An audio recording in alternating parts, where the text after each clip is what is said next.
पुराना क्वेश्चन होगा वो। स्व घोषणा पत्र का अब कोई लेना देना नहीं है। अब याद रखना, मैंने कल बताया था कौन कौन, पंच, सरपंच, जनपद सदस्य, हालांकि अच्छा कि आपने पूछ लिया, जिला सदस्य। अब देखो मेरी बात ध्यान से सुनना, यहां पर पंच, सरपंच, जनपद सदस्य और जिला पंचायत सदस्य, इसमें सरपंच, जनपद सदस्य और जिला पंचायत सदस्य को क्या देना पड़ता है? शपथ पत्र। किसके साथ में? नामांकन पत्र, नॉमिनेशन फॉर्म के साथ में। नॉमिनेशन फॉर्म देते ही है साथ में, इसको सिर्फ और सिर्फ क्या देना पड़ता है?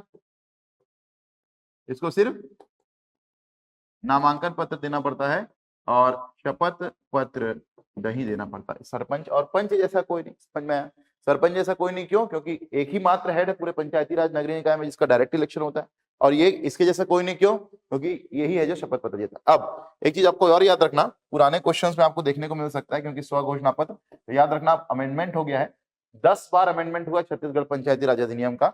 2003 में, 2004 में, 2008 में, 2014 में, 2015 में 2 बार, 2016, 2017, 2019 में 2 बार। 1 2 3 4 5 6 7 8 9 10, ठीक।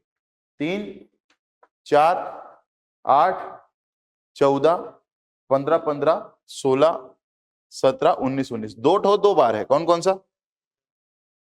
15 15 और 19 19। हालांकि आपको इतना याद रखने की जरूरत नहीं, आपसे ना बस एक ही बार क्वेश्चन पूछेगा। क्या पूछेगा? छत्तीसगढ़ पंचायती राज अधिनियम में अभी तक कितने संशोधन हुए? आया था टेस्ट सीरीज में क्वेश्चन, याद है? क्यों जी? हाँ, कितना है? 10 बार। ठीक है, तुम पूछी थी क्वेश्चन, है ना?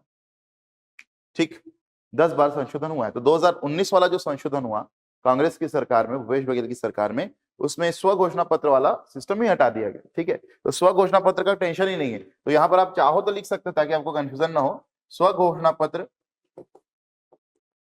कोई प्रस्तुत नहीं करता, और चाहो तो नहीं भी लिख सकते हो ताकि कोई टेंशन ही ना रहे। स्व घोषणा सर ने पढ़ाया ही नहीं, क्योंकि है ही नहीं, और पढ़ाया भी था तो बताया था, यदि कंफ्यूजन हुआ था एक बच्चे को तो बताया भी था कि स्व घोषणा पत्र कोई प्रस्तुत नहीं करता है। Self declaration letter is produced by no one in this. Self declaration letter is produced by no one in this according to the new amendment. चाहो तो लिख सकते हो, नवीन संशोधन के अनुसार स्व घोषणा पत्र कोई प्रस्तुत नहीं करता है। क्लियर हुआ? चलो आगे बढ़े, चलिए अब एकदम आराम से अपन देखेंगे। हम लोगों ने देखा था 73वें संविधान संशोधन अधिनियम 1992 से, ठीक है, भाग 9 पंचायती राज। ठीक, भाग 9 के अंदर कहां से कहां तक आर्टिकल? 200 243A से लेके 243O तक। साथ ही एक पार्ट जुड़ा था, एक स्केड्यूल जुड़ा था, एक भाग जुड़ा था, एक अनुसूची। कौन सी अनुसूची बताओ जी? 11, वेरी गुड, अनुसूची 11, शेड्यूल 11। और पंचायतों से संबंधित अनुसूची 11 में कितने विषय हैं आप बताइए? कितने सब्जेक्ट्स हैं, याद करो,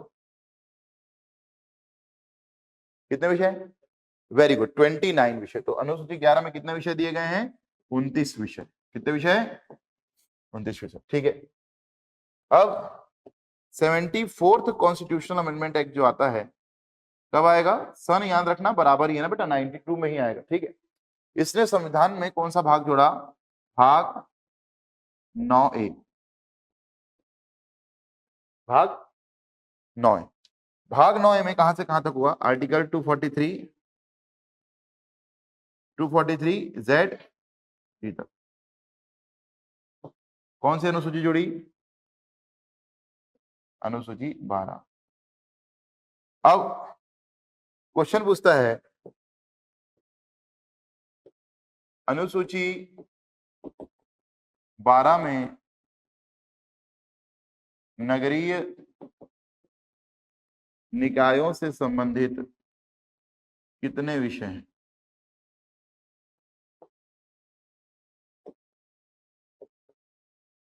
आंसर आप खुद दोगे, 11, 12, 18 या 29?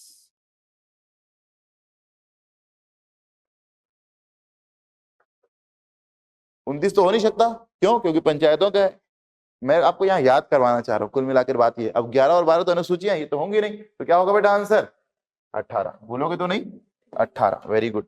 ठीक, तो यहाँ पर आपके 18 विषय, 18 सब्जेक्ट्स। अगर आप चाहते हैं अपने कैरियर को एक नई दिशा देना और सुनहरे भविष्य को साकार करना, तो जुड़िए कंपटीशन कम्युनिटी के साथ। आज ही हमारे वेबसाइट के कैरियर पेज पर विजिट करें अथवा डिस्क्रिप्शन बॉक्स पर दिए गए लिंक पर क्लिक करें। हमेशा आपके साथ टीम कोको।